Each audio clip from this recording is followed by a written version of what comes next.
Labrīt! Šorīt mūs aizvedīs uz Rīgu, par cik laiks ir šāds. Un atpakaļceļā, ja būs laiks, tad piebrauks pie Riebiņa ezera un apskatīsies, vai tur ir kāds pūtas vieta. Pasīsies, kā tur ir. Varbūt ar ģimeni kādreiz var aizbraukt.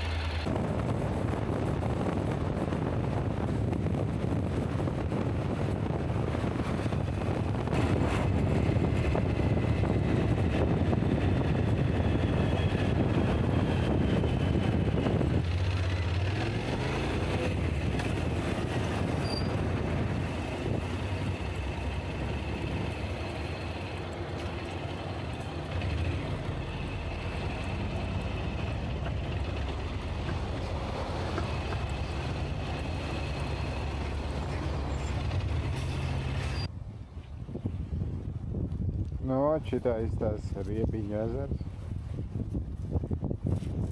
Trenējos tagad ar selfiju stiku kaut ko filmēt.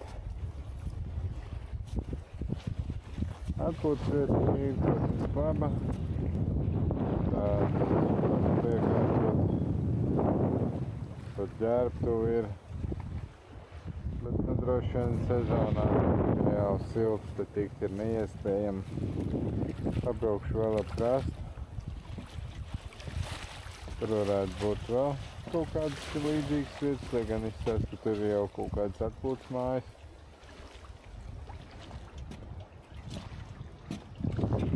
Kaut kā man liekas, ka Pīļezerā varētu būt vieglāk dabūt ugunskura vietu sezonas laikā.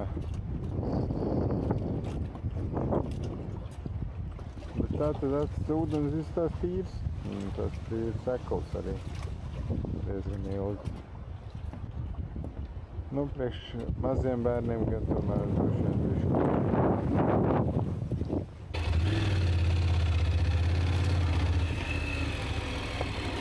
Vieglo mašīnu laikam līdz tikai te galvenajai atpūtas vietai normāli var aizbraukt ceļš ir briesmīgs. Ar mocīti, jā. Mocīti te bija vēl viena tīra. Normāla vietiņa arī tur atbraukot. Bet bez džipa vai moča te nav braukt.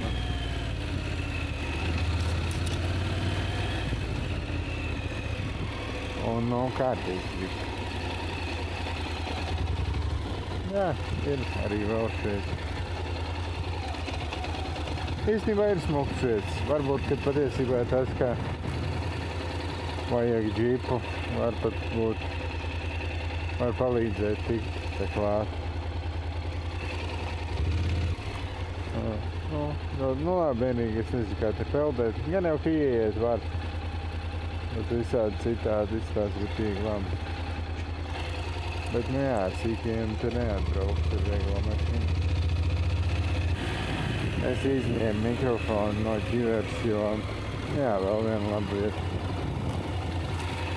Izņēmu mikrofonu no ģivers, jo man viņš tomēr spiež.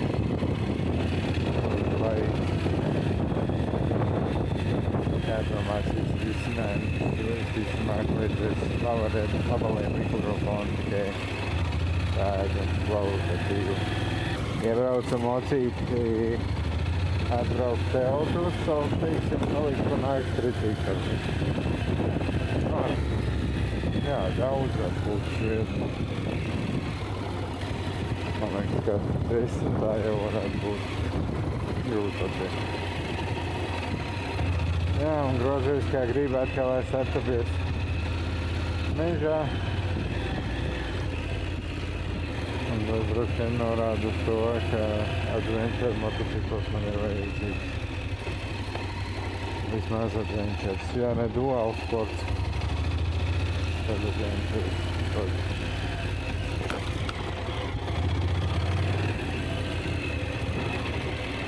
Sporttūrists man tomēr nederēs.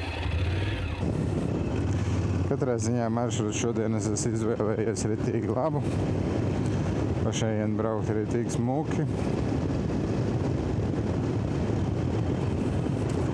Būšu iemēģinājis mazliet arī Honda dziļās smiltīs pa ceļam, tur garā dažu poligonu. Un te bija tāds ļoti viegls dublīts. Nu, uzreiz arī tu saproti mazliet tās moču limitācijas, kādas tās ir. Bet lēnā garā visur tik cauri, nekādas problēmas, vienkārši jāpiekoriģē ātrums, lai neriskētu pats un nesalauzt mocīti. Un viss vajag labi, teiksim, pa šādu te Grante ļoti perfektu braukšanu, neko labāk vispār nevar gribēt.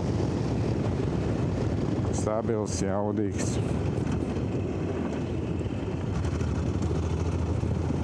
Nav šīs vietas arī it kā ļoti tuvu Valmierai, bet man nav pazīstams. No tā viedokļa arī ļoti interesanti izbraukt. Te ap Straupu un tiešām daudz skaistas tādas vietas. Ainamiski. Nu, labi, šādā laikā, protams, gan arī jebkur būs smuki. Bet, nu, salīdzinot ar Rīgu, ar pilsētu, no kuras gribējās saistīties pēc iespējas ātrāk, jā, nu, te ir tiešām vēl jau smukāk.